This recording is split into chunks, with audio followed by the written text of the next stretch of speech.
Hablemos. ¿Qué tal? Muy buenas noches, bienvenidos. Les saluda de nuevo Claudia Palacios. Estamos ya en Mejor Hablemos hoy para explicar lo que se nos viene a 2.600.000 colombianos que tenemos que declarar renta a partir de hoy y hasta, doctora Cecilia. Próximo 19 de octubre. Bueno, la doctora Cecilia Rico es la directora de gestión de ingresos de la DIAN y está aquí para explicarnos cómo es que tenemos que llenar la declaración de renta, que ha cambiado con respecto a las rentas del año pasado, porque tenemos una reforma tributaria de por medio, cómo se puede hacer para deducir sin evadir, todas esas preguntas que ustedes están haciendo y varias que nos han llegado a través de las redes sociales. Bienvenida, gracias por estar acá. Gracias a usted, Claudia, por el espacio para divulgar esta información tan importante para los contribuyentes. Con 2.600.000 colombianos que tenemos que declarar renta, ¿cuánta plata calcula la DIAN que va a recaudar?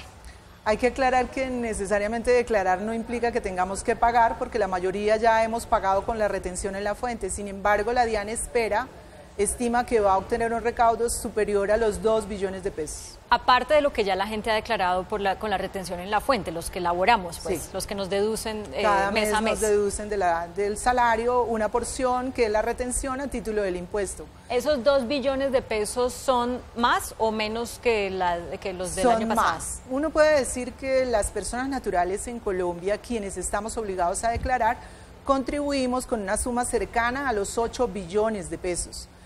Lo que pasa es que la tabla de retención está construida de manera tal que la sumatoria de los 12 meses de la retención que a mí me hacen a lo largo del año totalice o sea igual al impuesto de renta que voy a tener que pagar el siguiente año cuando presento la declaración. Claro, mejor dicho, para que el totazo no sea de una. Exactamente. Y además, el mismo nombre lo dice, ¿no? Retención en la fuente. En la medida en que se va generando el ingreso, yo voy pagando parte del tributo y es mucho más fácil, lo pago sin darme cuenta. Y muchas personas que trabajan por honorarios también, en la medida en que les van pagando, ya les van haciendo una retención en el momento de la... Claro, no es solamente para los empleados. No, en general las retenciones que nos practican, incluso las retenciones que tengamos por rendimientos financieros, en nuestras cuentas bancarias, los intereses, los rendimientos financieros que nos pagan, que están sujetos a retención, eso también yo lo puedo restar cuando al final hago mi cuenta del impuesto que salgo a pagar, resto todas las retenciones que tenga por los diferentes conceptos. Doctora Cecilia, mucha gente enojadísima con la reforma tributaria del año pasado dice, ay, pero ¿cómo entonces ahorita yo que gano tan poquito, por qué me toca declarar renta? ¿Qué cambia en materia de el nivel de ingresos o el monto de ingresos para esa nueva porción de colombianos que ahora tiene que declarar renta y antes no? Bueno, hay dos cambios grandes. El primero de ellos es que ya el tema central no es la persona, si yo soy un empleado, un trabajador por cuenta propia, o si soy un pensionado u otro contribuyente. Lo que importa son los ingresos. Y los ingresos, pues los clasifico en 5 grupos, y el que me toque pagar más, pues lo que pasa es que la ley ahora tiene una restricción adicional, o sea, del total de ingresos que yo tengo, hay unas sumas que yo sí puedo detraer, restar de ese ingreso total para establecer la base sobre la cual voy a pagar el impuesto, y estos son los ingresos no constitutivos de renta, que son básicamente lo que yo pagué obligatoriamente para pensión, lo que pagué obligatoriamente para salud, eso lo puedo restar. Sí. Por ejemplo, si yo me gané 100 millones de pesos como asalariado y mis aportes fueron 9 millones de pesos. Durante el año. Durante todo el año, entonces 100 menos 9 me da 91 millones de pesos. Y a partir de ahí, ¿qué otra suma yo puedo depurar para establecer la base del impuesto? Puedo solicitar o restar lo que haya pagado de 4 por mil en un 50%, o sea, la mitad de lo que me cobraron por 4 por mil. Si tengo personas a cargo, puedo hacer una deducción por tener dependientes. Pero perdóneme, le voy a ir preguntando por partes. Por cada hijo que una familia tenga, ¿de qué porcentaje es la deducción? ¿O cómo se calcula eso? No, eso tiene una restricción. No es que si yo tengo 20 hijos, entonces por cada hijo me van a permitir restarle una suma. El valor es más o menos 1.019.000 pesos al mes. Estos son, máximo puede ser el 10% de su ingreso, restado el tema de los aportes de pensión y de salud. O sea, la deducción por dependientes tiene un tope. Y más allá de eso, puede ser que en el ejemplo que veníamos manejando de los 100 millones de pesos, puede ser que la suma de lo que yo aporté, de la deducción de dependientes, de las cesantías, de todo, si me llegara a dar 100 millones de pesos, yo no puedo restar todos esos 100 millones de pesos y decir, bueno, mi impuesto va a ser 0 porque el 100 menos 100 me da 0.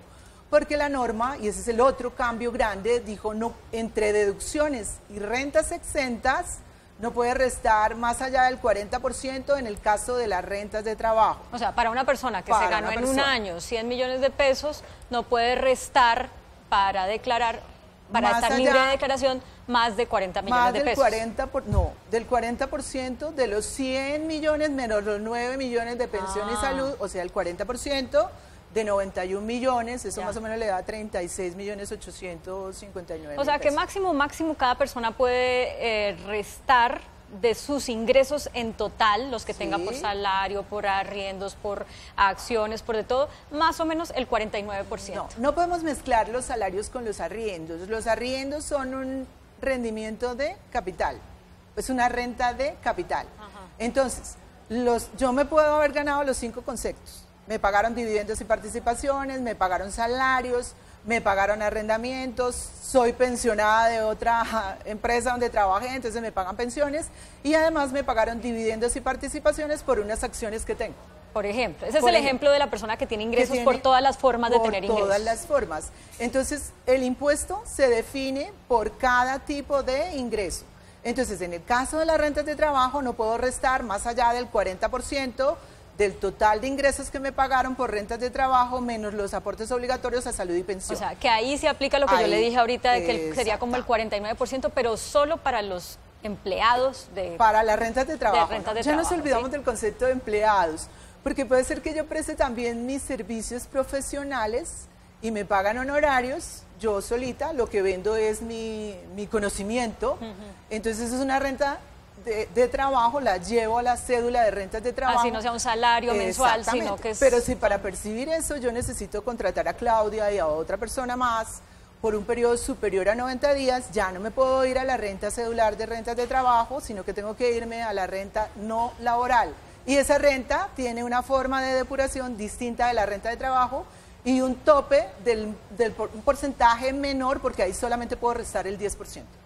Esa es la segunda modalidad de ingreso. O categoría de ingreso. Que es cuando la gente trabaja como por un periodo de más de 90 días. No, si yo percibo en rentas no laborales, están las rentas que no puedo incluir ni como dividendos y participaciones, ni como trabajo, ni como pensiones, básicamente para comerciantes. En esta cédula de rentas no laborales o prestación de servicios u honorarios siempre y cuando yo contrate 2 o más personas por un tiempo superior a 90 días para prestar mis servicios, contrato o requiero, y ahí entonces yo puedo restar otras cosas, pero tienen que cumplirse los requisitos de necesidad, causalidad y proporcionalidad.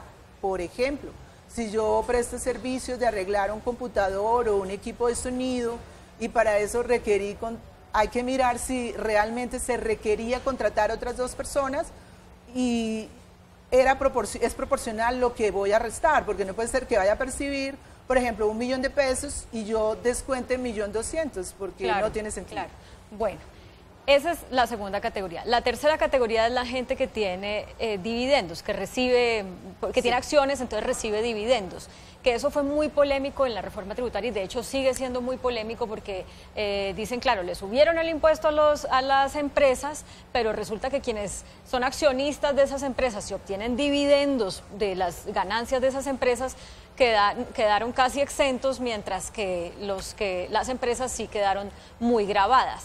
¿Cómo tienen que tributar los que reciben dividendos por acciones? En el caso de los dividendos y participaciones, por el contrario, lo que se hace es gravar por primera vez los dividendos o participaciones que perciba, pero para eso incluso el mismo formulario distingue entre el tipo de dividendos que recibí, si estos fueron objeto de pago en cabeza de la sociedad, o sea, si tributaron en cabeza de la sociedad o no, y distingue por eso 2 subcédulas.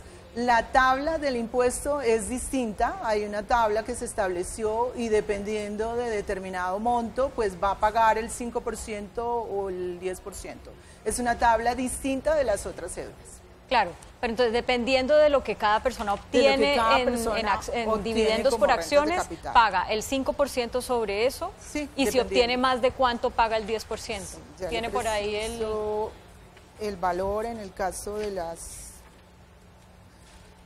Mientras que usted va buscando ese dato, si quiere sígalo buscando, vamos a poner en pantalla la primera pregunta que nos hacen a través de las redes sociales. Es una pregunta que hace @DJAndresD. ¿Y cuánto tiempo tengo que esperar para que mi declaración quede en firme? Doctora Cecilia.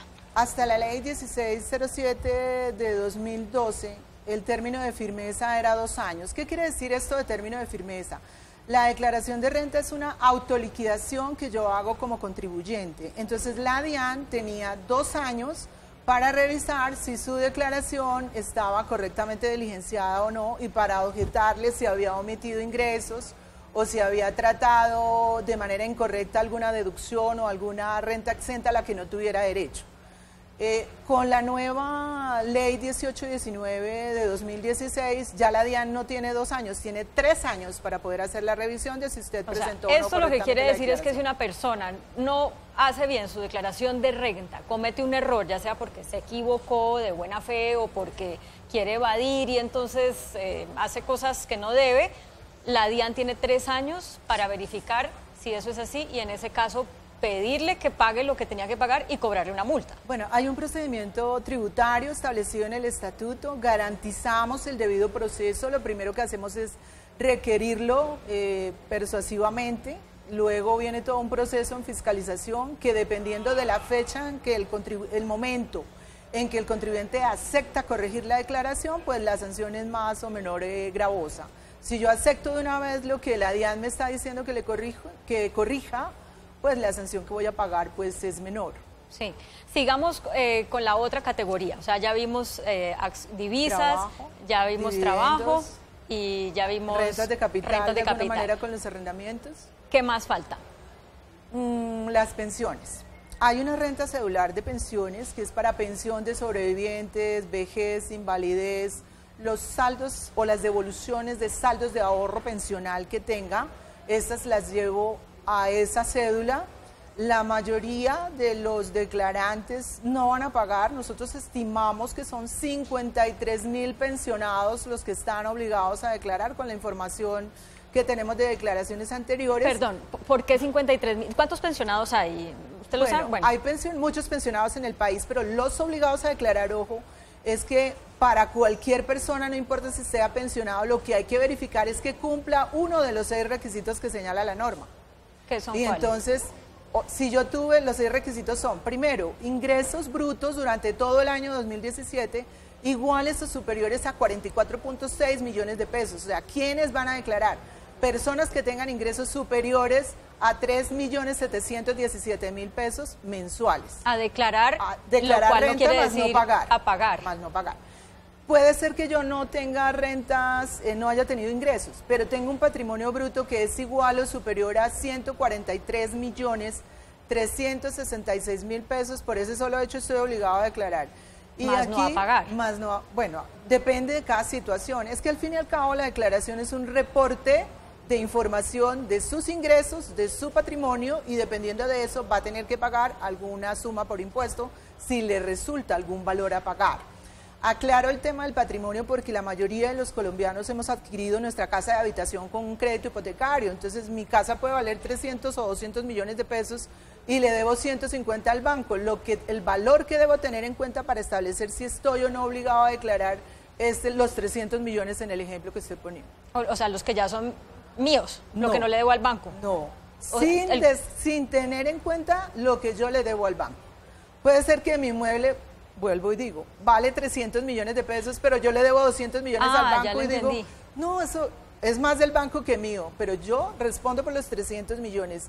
Pero meto la deuda y la deuda me ayuda a no tener que pagar sobre los 300 millones. Incluso tengo derecho a deducir los intereses de vivienda que haya pagado con ese crédito hipotecario. Bueno, eso en cuanto a crédito hipotecario. Y las que tienen vivienda, mejor dicho, ¿qué nos falta? Bueno, ahí va. Puede ser que no tenga vivienda, no tuve ingresos, pero hice consumos con tarjeta crédito o débito por un valor igual o superior a 44.603.000 pesos. O en general, no importa el medio de pago con el que yo haya hecho esos consumos, si consumí más de 44.603.000, por ese solo hecho estoy obligado a declarar. Y aquí pasa muchas veces que la esposa tiene una tarjeta amparada por el esposo y piensa que no está obligado, si hizo gastos de 44.603.000, así no trabaje y simplemente se dedique a las labores de la casa, pues va a tener que presentar declaración de renta. ¿La esposa o el dueño de la tarjeta? El titular de la tarjeta. El titular. Claro, y si hizo consumos superiores a 44.603.000, pues va a tener que presentar la declaración, aunque no necesariamente tenga que pagar. El otro requisito está referido al acumulado de las cuentas, depósitos bancarios o inversiones financieras en general. Si a 31 de diciembre de 2017 estas sumaron 44.603.000, estoy obligado a declarar. Y este es un tema que cambió también respecto al año anterior. El año anterior eran 136 millones de pesos, ahora bajó a 44.603.000. Razón por la cual más personas van a tener que presentar la declaración, más no necesariamente pagar. Que son 2.600.000 personas. Antes, el año pasado, ¿cuántas personas tenían que presentar? Declararon algo más de 2.400.000 personas y nos pagaron 1.8 billones de pesos. 1.8 billones de pesos. ¿Y cuánta gente de esa que declara mal, la DIAN está en capacidad de revisar en las cuentas en un año y hacerlas pagar lo que sí toca o multarlas? Bueno, el control de la DIAN tiene dos grandes etapas. Una es esa etapa persuasiva que hacemos incluso desde la Dirección de Ingresos. Una vez pasa el 19 de octubre, lo que hacemos es un barrido en nuestras bases de datos, establecer, estos eran los 2.627.000 que estaban obligados a declarar, comparamos con las declaraciones que finalmente entraron y ahí definimos qué universo de personas no presentó la declaración y lo primero que hacemos es mandarle una comunicación persuasiva donde le decimos usted no cumplió la obligación de presentar declaración, por favor preséntela. Ahí que va a tener que pagar una sanción de extemporaneidad porque no la hizo oportunamente y si le tocaba pagar pues va a pagar intereses de mora. Si no lo hace, entonces ¿qué pasa? La siguiente etapa ya es con fiscalización y fiscalización sí ya lo emplaza por no haber declarado. Y le cobra intereses. Y la sanción es mayor y de nuevo garantizamos el debido proceso, tiene 30 días para responder, luego... Sí. Bueno, pues usted ya respondió la pregunta de Jason C. Venegas. ¿Qué pasa si presento la declaración de renta fuera del plazo? Es lo que acaba de decir la doctora Cecilia Rico, directora de gestión de ingresos de la DIAN, pero tengo que hacer una pausa para comerciales, doctora, y ya volvemos con otras 4 preguntas que nos hacen a través de las redes sociales. Esto es Mejor Hablemos. Estamos en Mejor Hablemos conversando con la doctora Cecilia Rico de la DIAN, quien nos está enseñando qué es lo que tenemos que hacer los 2.600.000 colombianos que a partir de hoy estamos obligados a declarar renta, no necesariamente a pagar. Pero bueno, se nos había quedado, doctora Cecilia, una pregunta por fuera en el tintero sobre un cambio muy importante que hubo después de la última reforma tributaria, y es que las personas que reciben ingresos porque tienen acciones en empresas y esas acciones rinden unos dividendos, a partir de este año tienen que pagar. ¿Cómo quedó esa tabla de pagos? Sí, efectivamente, por dividendos y participaciones, hasta 19 millones de pesos, cero impuesto. Entre 19 millones y 31.859.000 pesos, paga 5%. Y más de 31.859.000, el impuesto que tiene que pagar, la tarifa es 10%. Clarísimo. Vamos con preguntas que nos llegan a través de las redes sociales. @JohnPar05. El año pasado declaré con un contador X, este año voy a declarar con uno Y y me pide una clave de usuario en la página de la DIAN, pero resulta que el contador X no me la quiere dar. ¿Qué puedo hacer? Bueno, lo que debe hacer es acudir a un punto de contacto de la DIAN, preferiblemente que agende la cita para que lo atiendan a la hora que le señalen, y la DIAN le ayuda, le renueva el instrumento de firma electrónica. No se preocupe si su contador no apareció, le entregamos un nuevo instrumento de firma electrónica para que pueda cumplir con la obligación. ¿Y esa agenda de la cita la hace a través de la página A través web? de la página, o puede llamar a nuestro call center 546-2200 en la ciudad de Bogotá. Vamos a poner ese numerito en pantalla para que la gente lo pueda retener. En Bogotá, ¿no? Nos pregunta @yaco1759, ¿qué requisitos, documentos o información debo tener para hacer mi declaración de renta por primera vez? Si voy a declarar por primera vez, debo asegurarme de estar inscrito en el RUT. O si aún estando inscrito cambié la dirección o algún dato, porque el RUT es para ubicarlo, los datos de ubicación deben estar muy bien. Lo primero que debo hacer es actualizar ese RUT o sacarlo si no lo tengo. Los documentos debo recopilarlos, recomendaría armar por grupos los documentos que tienen que ver con las rentas que percibí, el certificado, por ejemplo, de mi empleador, donde me dice cuánto me pagó por salarios, si me practicó retención en la fuente, las cesantías, los aportes que hice a pensión y a salud. Eso está en el certificado de ingresos y retenciones, y también las certificaciones bancarias. El banco está obligado a expedirme una certificación donde me diga a 31 de diciembre cuál era el saldo de mi cuenta, cuánto me pagó en intereses, cuánto de esos intereses son grabados o no.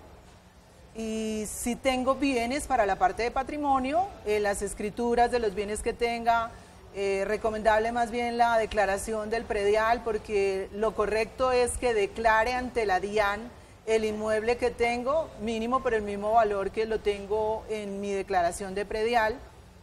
Si yo lo que tengo es una renta de capital porque arriendo ese apartamento, pues puedo deducir el impuesto predial que haya pagado, entonces con mayor razón puedes tener ese documento a la mano.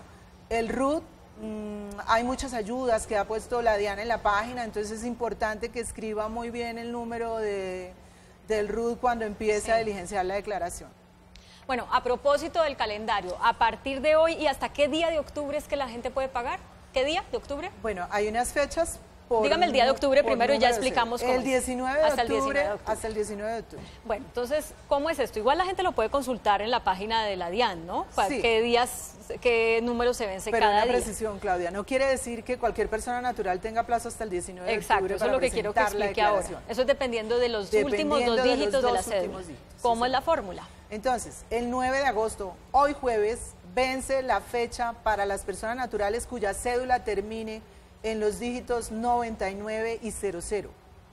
Y cada día se van a vencer 2 cédulas hasta llegar al 19 de octubre, cuando vence el plazo para las cédulas terminadas en los dígitos 01 y 02. Cada día hábil. Cada día hábil. Sí. O sea que, por ejemplo, el viernes mañana se vence el plazo para 97, 98. Y el lunes, 96, 95, martes 94, 93 y así sucesivamente. Aprendimos esa lección. Vamos a responder otra pregunta que nos llega a través de las redes sociales. Si gana Freddy, así se llama, @siganafreddy, ¿qué ocurre si comete un error en la declaración, doctora Cecilia?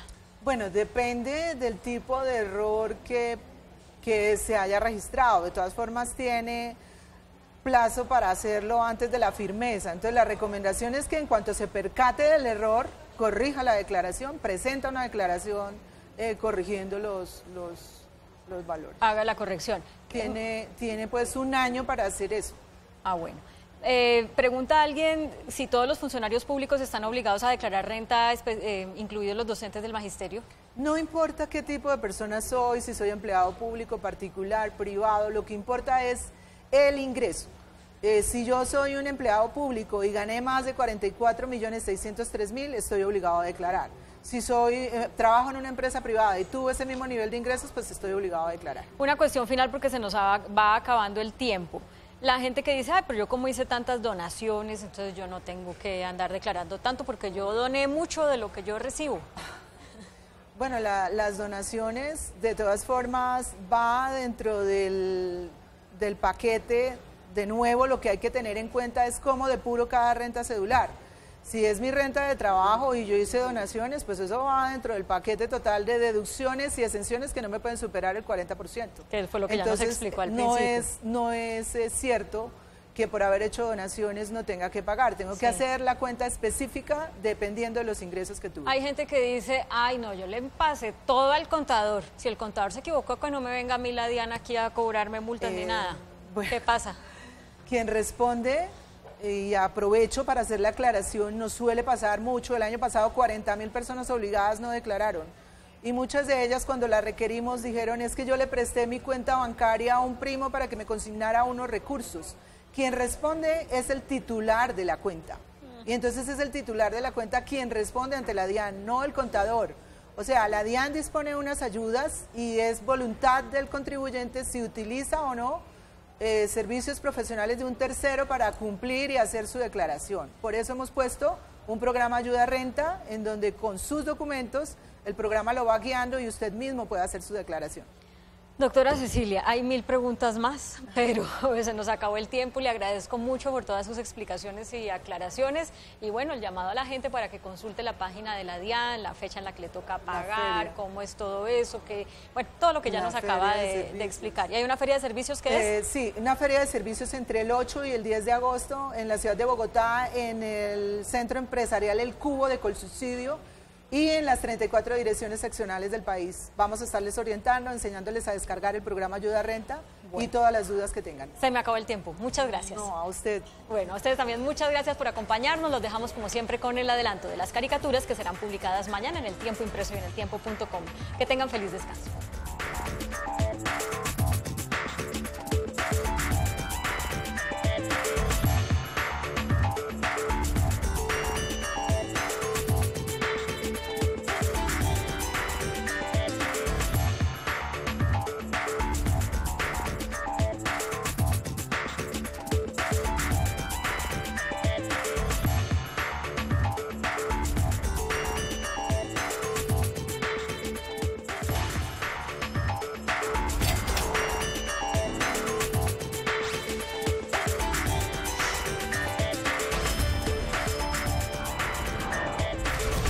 Mejor hablemos.